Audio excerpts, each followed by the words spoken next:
সুপ্রভাত বন্ধুরা, কেমন আছো সবাই? আমার পেজে তোমাদের সকলকে স্বাগত জানাই। তোমাদের গতকাল বলেছিলাম আমি যা যা রান্না করব তোমাদেরকে দেখাবো। চলো আমি কী কী রান্না করেছি সেগুলো তোমাদেরকে দেখাই। তো আমাদের যেহেতু নিরামিষ রান্না হয়, তো এখানে 9 রকম ভাজাভুজির জন্য সবজি কেটে নেওয়া হয়েছিল। আর সমস্ত রান্নাই আমাকে একা হাতে করতে হয়েছিল, কারণটা তোমাদের আমি পরে বলছি। এখানে আমি 2 হাঁড়ি ভাত করে নিয়েছিলাম। আর আমাদের পুজো করতে নেই, কারণ আমার মা মারা গেছে 1 বছর হয়নি, তার জন্য শুধু রান্নাটাই হয়েছে, পুজো করা হয়নি। প্রতি বছর রান্না মা আর আমি দুজন মিলে করতাম। মা যেহেতু নেই, তো সেহেতু আমাকে একাকেই সমস্ত কিছু করতে হয়েছে।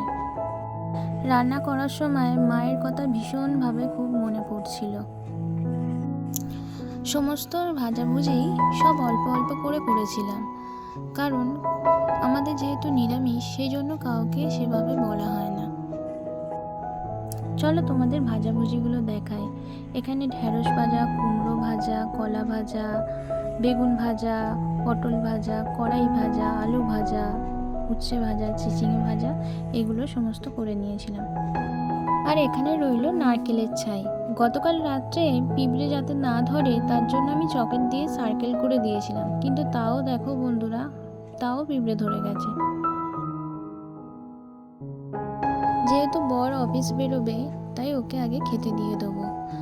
আগে যখন ছোট ছিলাম, সব কলা পাতায় ভাত দিত, মানে পান্না করতে কারোর বাড়ি গেলে তখন কলা পাতাতে দিত, ভাজাভুজিও কলা পাতাতে দিত, কিন্তু এখন সেগুলো আর দেখি না। যত দিন যাচ্ছে দেখছি পুরনো রিচুয়ালসগুলো আস্তে আস্তে সমস্ত কিছুই উঠে যাচ্ছে।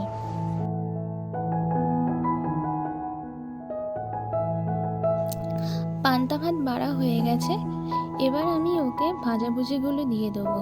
এবার ও সমস্ত রকমের ভাজাভুজি খেতে চায় না, তাই ওকে একটা একটা করেই দেবো ঠিক করেছি। ডাল চচ্চড়িটা খেতে খুব ভালোবাসে, তাই ওকে একটু বেশি করেই দিলাম।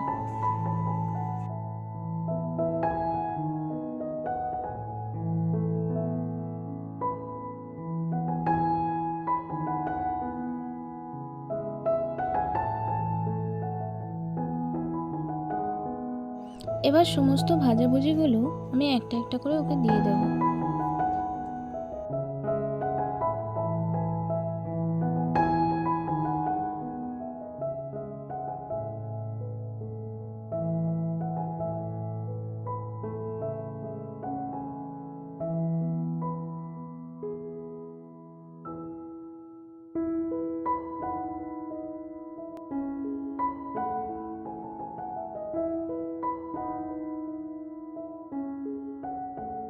আলুটা একটু বেশি করেই ভেজেছিলাম, যেহেতু ও আলু ভাজাটা খেতে ভালোবাসে, ওইটা দিয়েই খায়, তাই ওকে আলু ভাজাটা একটু বেশি করেই দিয়ে দিলাম।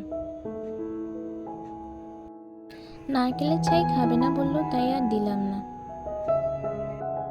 সবগুলো দেওয়া কমপ্লিট, এবার শুধু পায়েসটা দিলেই হয়ে যাবে। আমার মা প্রথম ভাতটাই আগে ওকে প্লেটে করে সাজিয়ে গুছিয়ে দিত। মা যেহেতু নেই, মনে হচ্ছে যেন সমস্ত কিছু যেন উলটপালট হয়ে যাচ্ছে, ঠিকঠাক মতো কিছু করতে পারছি না, কাকে কি দিতে হবে না দিতে হবে সেগুলো যেন সেভাবে বুঝতে পারছি না।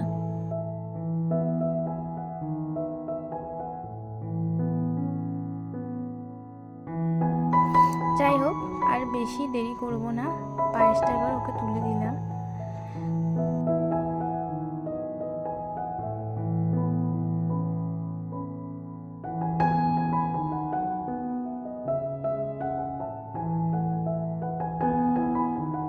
তো চলো বন্ধুরা, এখন টাটা, আবার আসবো নতুন ভিডিও নিয়ে।